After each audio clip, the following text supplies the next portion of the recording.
Η λέξη Έδεσα προέρχεται από το φρυγικό φεδ, που σημαίνει πόλη των νερών. Τα πρώτα ίχνη κατοίκησης στην περιοχή του Λόγκου χρονολογούνται από το 4.500 π.Χ.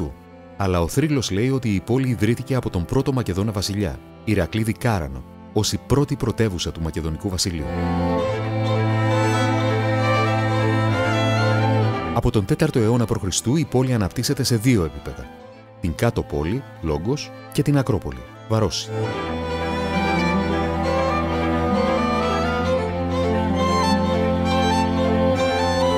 Παλαιότερα η Έδεσα ταυτίζονταν με τις Αιγαίες, ενώ εικάζεται ότι στην περιοχή του Λόγκου, ενός από τα πλέον έφορα μέρη της γης, υπήρχαν οι κήποι του μυθικού βασιλιά Μίδα.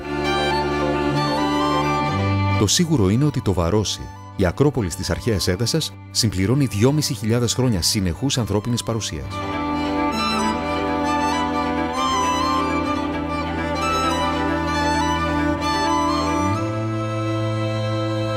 Η ρωμαϊκή κατάκτηση και κατασκευή της Εγνατίας Οδού, της οποίας σημαντικός σταθμός ήταν η Έδεσα, σηματοδοτούν ένα νέο κεφάλαιο στην ιστορία της πόλης. Κατά την περίοδο της Βυζαντινής Αυτοκρατορίας αποτέλεσε σημαντικό κέντρο, ενώ αναφέρεται και ως Θεοφρούρητο κάστρο των Βοδενών. Η πόλη αποτέλεσε θέατρο συγκρούσεων των Βυζαντινών με Σλάβους επιδρομής, ενώ το 1389 καταλαμβάνεται από τους Οθωμανούς. Οι συνεχείς προσπάθειες των Εδεσαίων για απελευθέρωση, με κορύφωση τον Μακεδονικό αγώνα, έχουν αφήσει τα σημάδια τους στην τοπική ιστορία. Μεγάλοι ήρωες έζησαν και πολέμησαν για την ελευθερία, που ήρθε στις 18 Οκτωβρίου 1912. Η πόλη ήδη παρουσίασε σημαντική βιομηχανική ανάπτυξη, λόγω της εκμετάλλευσης των νερών της για παραγωγή ενέργειας των εργοστασίων, που απασχολούσαν χιλιάδες βιομηχανικούς εργάτες.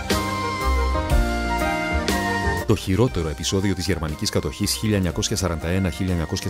1941-1944 ήταν η πυρπόληση μεγάλου μέρους της παραδοσιακής συνοικίας του Βαροσίου.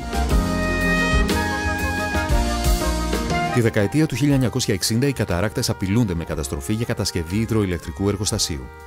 Η πόλη αντιστέκεται και σώζει το έμβλημά της.